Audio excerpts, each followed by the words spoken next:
J'avais dit ici, les diables, pour pouvoir atteindre la vie d'une personne, ils utilisent plusieurs méthodes, mais parmi ces méthodes, il y a des méthodes où les diables se servent pour pouvoir s'attaquer à une personne.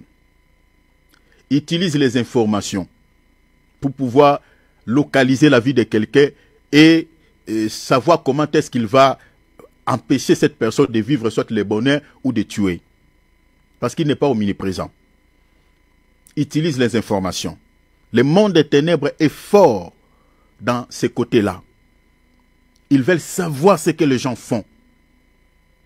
Dans nos familles, nous avons 1 ou 2, 3 sorciers qui travaillent pour les royaumes de Satan pour donner des informations de ce que nous faisons dans la vie.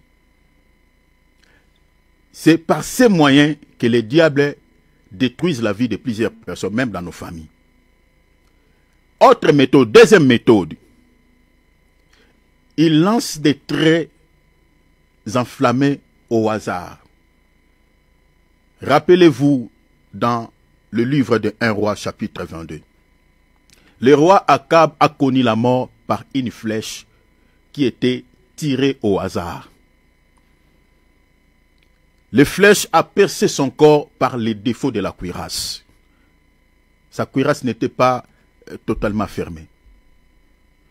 Et vous savez que la cuirasse, c'est la justice. Ephésiens chapitre 6, c'est la justice. C'est-à-dire un chrétien qui demeure dans la justice est comparable à une arme de défense, une arme de protection. C'est-à-dire contre les traits enflammés de l'ennemi. Voilà pourquoi il faut demeurer dans une vie qui honore Dieu. Parce que le diable lance aussi ces traits enflammés au hasard. Les traits enflammés ici, ce n'est pas des flèches physiques, des paroles de malédiction. Jérémie chapitre 9, verset 3. Ils maudissent la nuit, ils maudissent.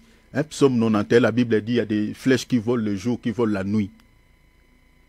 Tout celui qui n'a pas Jésus comme couverture peut être touché par des flèches qui sont lancées par l'ennemi au hasard, c'est-à-dire des paroles de malédiction. Voilà pourquoi vous allez remarquer, les gens qui ne prient pas dans nos familles, il y a beaucoup de gens qui vivent des situations un peu très très compliquées. Il faut que vous puissiez comprendre, bien aimé, il faut que vous puissiez comprendre ces choses pour savoir bien prier. Alors là, nous allons prier, demander la protection divine, mettre hors d'état de nuit tous les plans de l'ennemi, renversons des autels qui sont battus, qui sont érigés, tout ce qui leur servent comme point de contact, photos, vêtements, voilà, ils récupèrent des fois des ustensiles qui leur permettent de pouvoir atteindre aussi la vie d'une personne. Les réseaux sociaux comme, voilà, nous l'avons là, voilà, c'est bien, on se sert, mais on récupère aussi beaucoup de choses, de tout ce qui nous appartient, nos photos, voilà, des choses. Ils peuvent travailler, mais si tu es couvert par l'ombre du Tout-Puissant, tu ne seras jamais atteint. La Bible dit, 1000 tombent à ton côté, 10 000 à ta droite, tu ne seras jamais atteint. Élève ta voix, demande à Dieu, nous voulons finir l'année 2024 avec Jésus dans la paix.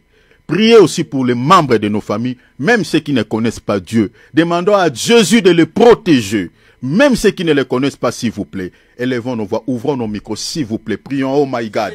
Gloire à Dieu.